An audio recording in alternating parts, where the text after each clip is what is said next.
It would be nice if sales were just a numbers game, but you got to have strategy in there too. Let's talk about activities and booking more meetings in this episode of Closing Time.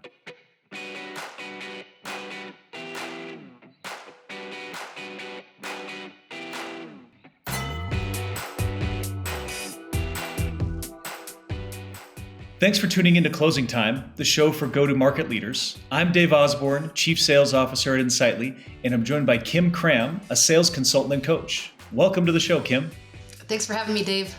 Now, Kim, I've got a couple reps on my team that are just consistently outpacing the rest on Outbound. And not surprisingly, they're putting in the most time on Outbound, right? So numbers matters to a certain degree, right?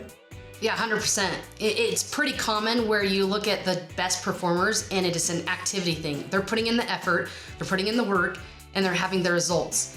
But there are times where people are putting a lot of activities and efforts in and they're not getting the results and they're frustrated and you're just saying, hey, well, here's what you got to do. Here's the recipe for success.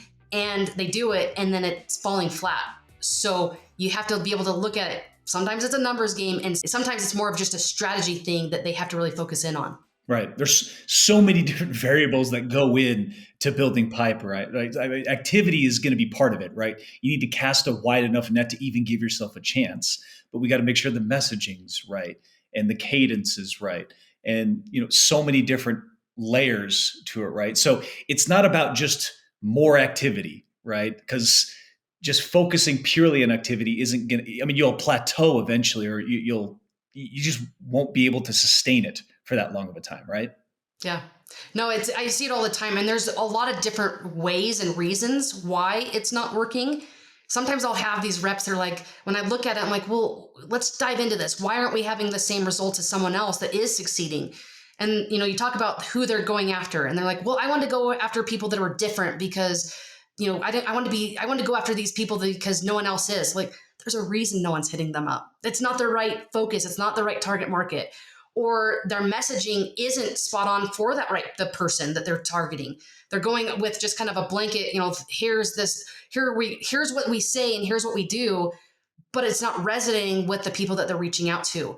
Or they're making their dials, but you listen to their calls and it's like, man, would you say yes to yourself? The tone is dead. You sound like you're like at the dentist office and you're getting your teeth pulled. Like, it's not. So you're looking at it from a standpoint of you can be doing the right activities, but you're doing them in the wrong way and it's impacting the results. Now, like we talked about, inevitably you're going to hit a plateau, or you're not going to be getting the same results that you're hoping for. So I'm a big believer in what I call instrumenting the business, right? Or instrumenting the sales cycle, which is monitoring and measuring the key metrics that matter, right? Or put another way, what are the inputs, and measuring and monitoring those inputs that are going to get the outputs that we desire.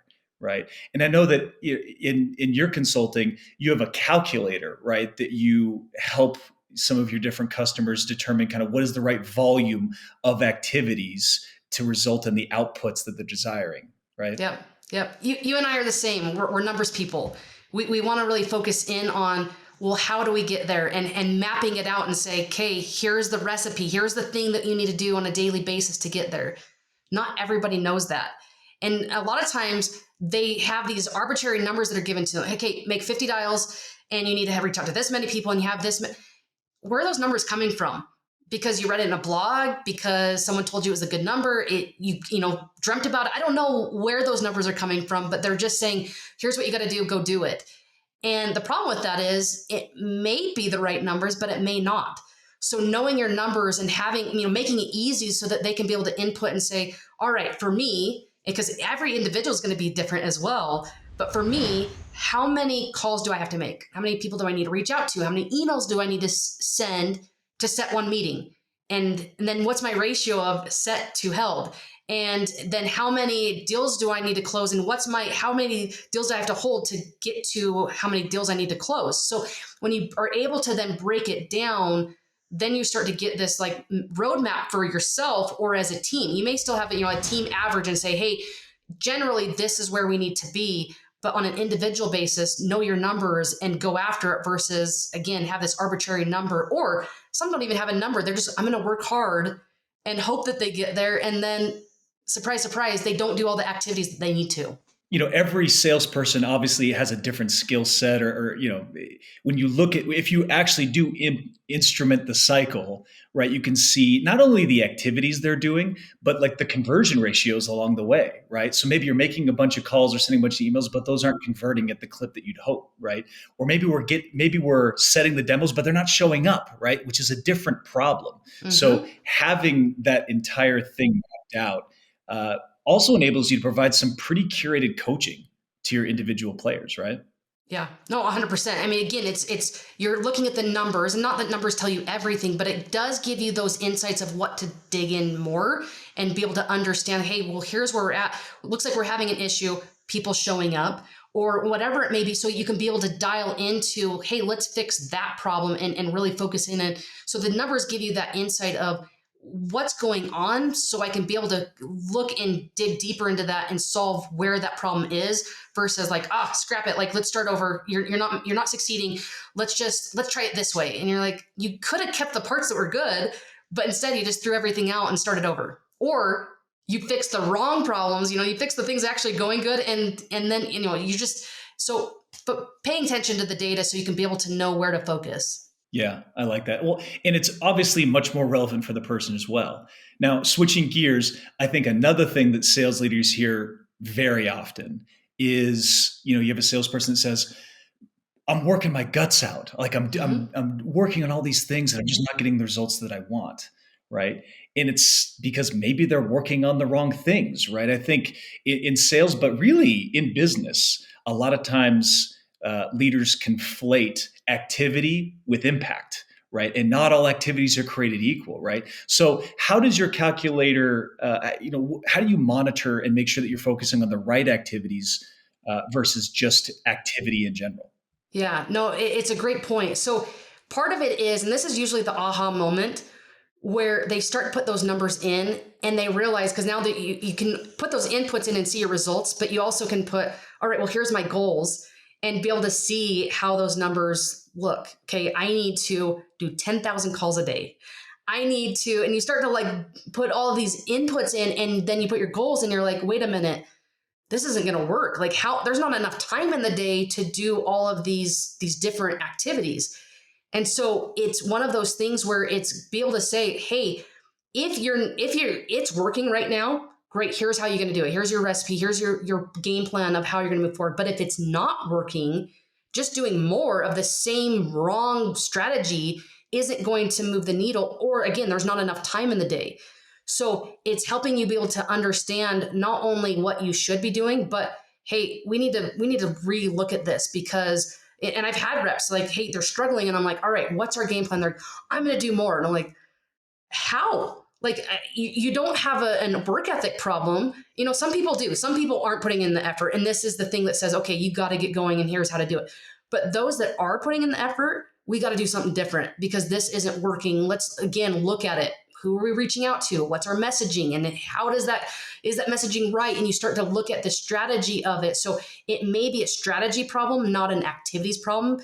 But sometimes the easy thing is like, just do more, just do more. And it's, yes, if that's what's needed, but a lot of times it's more of a strategy, another strategy that needs to move, not just do more of the same thing. Right. It's also important to consider, like, what are the activities that you're spending so much time on, right? So for example, I mean, most people have the same 8 to 10 hours a day that they can work, right? And actually interface with customers. So, for example, I'm spending a lot of time pulling down contacts for prospecting, or I'm spending a lot of time building PowerPoints for a presentation that I have later today, right? Well, something I like to tell my reps is those are activities that can be done after hours, right? Like you could do, like, a common thing, when I was an AE was, you know, during the hours of 9 to 5 or 8 to 4, whenever you're going to be working, is like, let's be all in on kind of optimizing the amount of time we're interfacing with customers. And then, after you put the kids to bed, you throw on sports center, you have dinner. Now is a good time to be putting together some PowerPoints or sourcing contacts or like rethinking and reprioritizing the activities. Because those, not to say those aren't important, but those are things that could be done later versus trying to optimize the number of meetings, the number of calls, the number of things that we could do during that 9 to 5.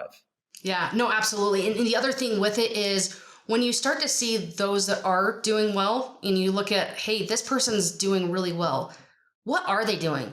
When are they making those calls? When are they sending out those emails and having some of those things that you're looking at it from a standpoint of, everybody like, well, this is the time that's most comfortable for me. Cool. I'm glad that's comfortable for you, but it's not getting results. So we got to do something different. Let's look and see who's doing it well. And if you're an individual contributor, it's a really easy thing. I mean, if your company has data, you can see who's succeeding and say, hey, tell me what's going on here. When are you making the dials? For some reason, I'm having a struggle here. What are you doing differently? So be able to optimize during the right times versus just say, oh, I just need to do these tasks, and you do them, but you're almost doing them just to check the box, not to get the win. And because those are very different things. Just going through the motions of getting all the activities done versus, hey, I want to set meetings when I make dials. I want to, when I'm emailing and I'm gonna personalize this email, I want to actually have them respond back to me versus, look how many emails I did, like check, it's not working. It's really focusing in on getting those results and looking at optimizing, like you talked about, your day to make sure that you get results, not just go through the motions. Absolutely. Great call out. Kim, thanks again for joining us on Closing Time, the show for go-to-market leaders. It's great to be here. Thanks for having me. Yeah, absolutely. Now remember to like this video, subscribe to the channel, and tick the bell for notifications so you don't miss an episode. We'll see you next time on Closing Time.